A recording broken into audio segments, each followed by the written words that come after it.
You know, over the years, I've refinished and repaired dozens of chairs, including this banker's chair, also this wicker chair. But I'm pretty selective on which chairs I alley pick. A lot of them are just cheaply made and not worth the effort, but this one here caught my eye. Maybe it was the solid oak wood that it's made of. Maybe it was the curves or the carved claw feet. Maybe it was just the opportunity to try my hand at reupholstering a seat. Whatever it was, I just couldn't leave it in the trash. Welcome to Alley Picked.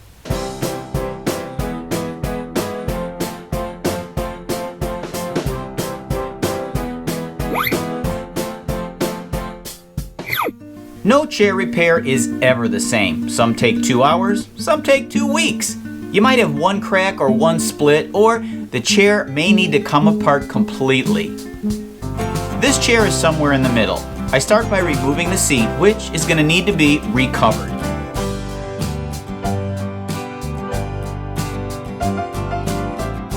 This plywood seat is rotten. Fortunately, I just took apart an old cabinet and have some reclaimed plywood that I can use.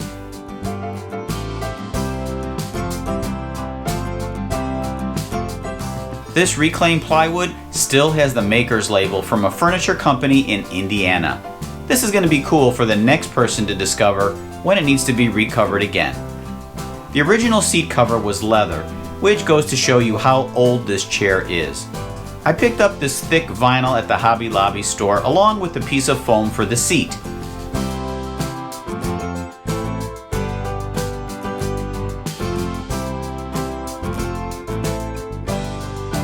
This is 2-inch thick foam, so I'm going to need to compress it a bit before covering it. 90 pounds of weights should do the trick.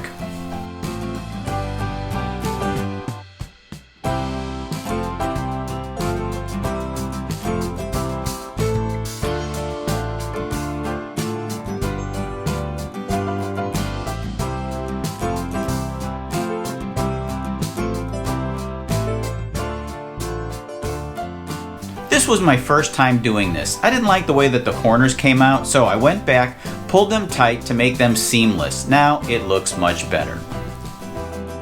Upon close examination, I find some splits in the wood. To find some of the weak joints, I kneel on the chair and move it side to side. Fortunately, most of the joints are tight. On a couple, I'm going to have to pry them open a little bit and inject some glue into the joints.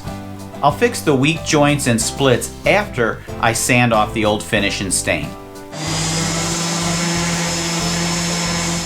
I always finish sanding by hand. The orbital sander leaves these little tiny circles.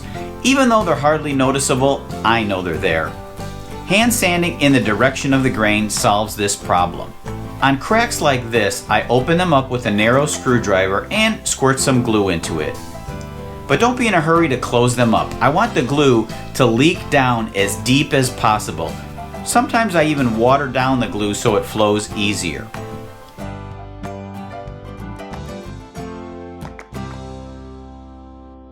When it comes to separated joints like these, I have 2 choices. Take the whole chair apart, clean up the glue and reglue it. The problem with that method is that often you end up breaking good joints, so I don't want to take that risk and cause other damage. My solution is to open up each joint just a little bit and inject in some glue as deep as possible. I've also used watered down glue and even compressed air to force the glue deep into the joint. I'll clamp them up, let it dry overnight, and tomorrow I'll give it a final sanding. Finally, I've sanded this thing down from 120 grit to 220 grit. It's the longest part of the job, and now comes the most satisfying part of the job, applying the wood stain.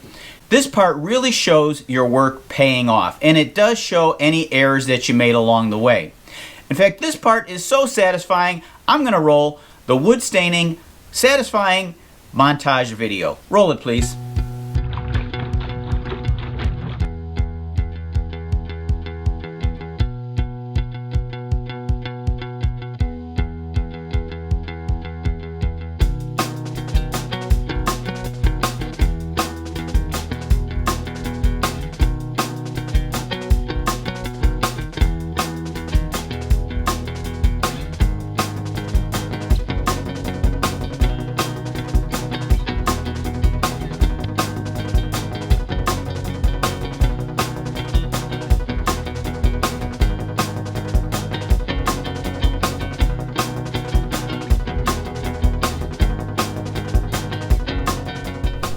After the stain is dry to the touch, I prepare the satin polyurethane by mixing it. The bits that keep it from being glossy settle to the bottom, so it's important to stir, not shake the can. Shaking can create unwanted bubbles.